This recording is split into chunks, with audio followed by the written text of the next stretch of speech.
Creative and practical people think very differently, but they're two halves of the same world, and you can't have only one of them to be successful. Creative people are the creators of possibilities, and they expand the ground on which the practical or technical thinker is able to take real action and is able to build something that can actually be successful. I started thinking about this idea when I started game development. I only did it for a couple months, but there's a clear divide in the game development between the artist and the developer, with a lot of developers ending up like hiring artists because artists don't usually start out as like developers. They don't usually think of building games because they don't know the code part of it. But I'll get back to that part later. But when I started game development, I realized that I knew all of the code because I had been learning the code for a long time. So I had the side of things down pretty well. But um, I was partway through building this 3D game. I think it was, and I got to one point where I realized it didn't take me that long to build the game, and I had done a good amount of it over time. But what I realized was like it was gonna take me like double the amount of time to just do the art alone. So it just like wasn't worth it to me to even like continue doing game development. So I completely changed direction and I moved over to web development because I just couldn't do the artist part of the game development experience. Um, and I think this applies to a lot of other fields as well, like a lot of technical fields. But it's not just the practical side of things that's a real problem with not knowing how to do the art. Uh, because obviously it's not easy to do things when you only know how to code or you only know how to do one particular thing. But the other side is also a big problem if you only know the creative part, because I watched a lot of videos during my time doing game development, and a lot of people, a lot of developers in particular, who had created games, were saying how it's not easy to work with artists because with artists, they don't really care about the end product sometimes. Like, not all artists or anything. Just like from what I've heard, some artists don't really care about the end product. They care more about doing the art. So you can see like a mental imbalance between the developer and the artist. So it automatically creates a difficult circumstance with a symbiosis between the two to create this actual game. And when talking about the artist side of things, they don't even have the idea to build a game because they would have to learn coding and a number of other things, or they would have to hire a developer. And the code is the most of the game. The code is the most of the product as a whole. So, like, an artist wouldn't even be able to begin building a game because they would be starting with the art, which wouldn't make sense because you don't have like a game to actually like put behind it.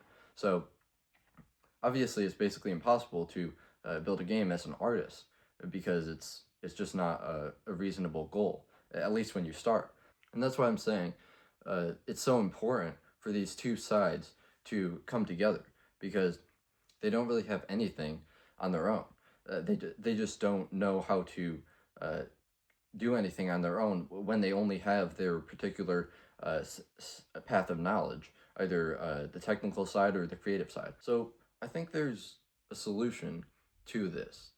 Now, there are a few solutions to this. The first one is just hiring the other side. Just like I was saying in the game development, a lot of developers hire artists partway through their project to just do the art, or other artists to like do the sound. Uh, that's another thing. But when you just hire someone, they don't exactly understand what you're trying to do with your project, and it's kind of gonna be a one-off thing. So it's pretty difficult. Like I was saying with the game developers that I heard from, it's just not easy to get the idea to someone else. Just getting their head around it and letting them understand like what you exactly want from this project. So that's like not the most efficient idea, but it can work because companies like Apple, let's say, they started out with Steve Jobs and the other guy, but he was the coder, and Steve Jobs was the designer. He was the marketer and stuff.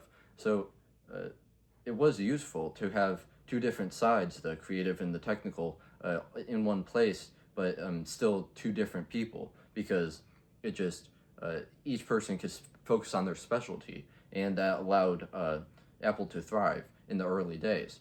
But I do think there's a better way, or at least a slightly more difficult, but more useful way to do this. And I think that's just expanding your horizon, just going more horizontally with what you learn. Because a lot of people go vertically, and I've talked about in a number of my videos so far that going vertically doesn't actually do that much for you, because you're going to end up being, let's say, just like an artist, and you don't even think of going and making a game because you don't know this other side with code and all of that, because you just don't know. So what happens is you get stuck on this one path, and now you only make art or you only make sound, and you get hired by the devs to do the other side. So you don't actually achieve like your full potential. And an example I've mentioned before is an idea where I learned how to do coding early on, and I also learned how to do YouTube a little bit later, and pretty close to right now. But I was able to combine the two kind of at one point, because I made a website that is based on YouTube script organizing, and just it makes it easier for me to organize scripts.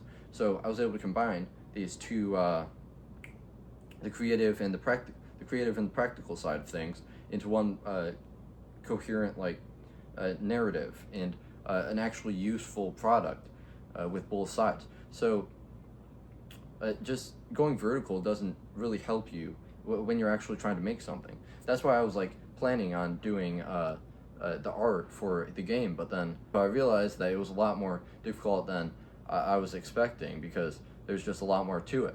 So I do think that this is the more difficult option, and it really just it takes a lot of time and effort, but it is the better option, I do think, just going horizontally and learning a lot more, being more of a generalist than a focused specialist in one field. So my point is that you should learn more, is basically what I'm trying to say, but there also needs to be a symbiosis between the creative and the practical person to actually be successful in any field. And I don't think enough people understand that when they're going into things, exactly like I didn't when I started game development, and I realized quickly and failed quickly because of that fact. So that's about all I was going to talk about today. Bye.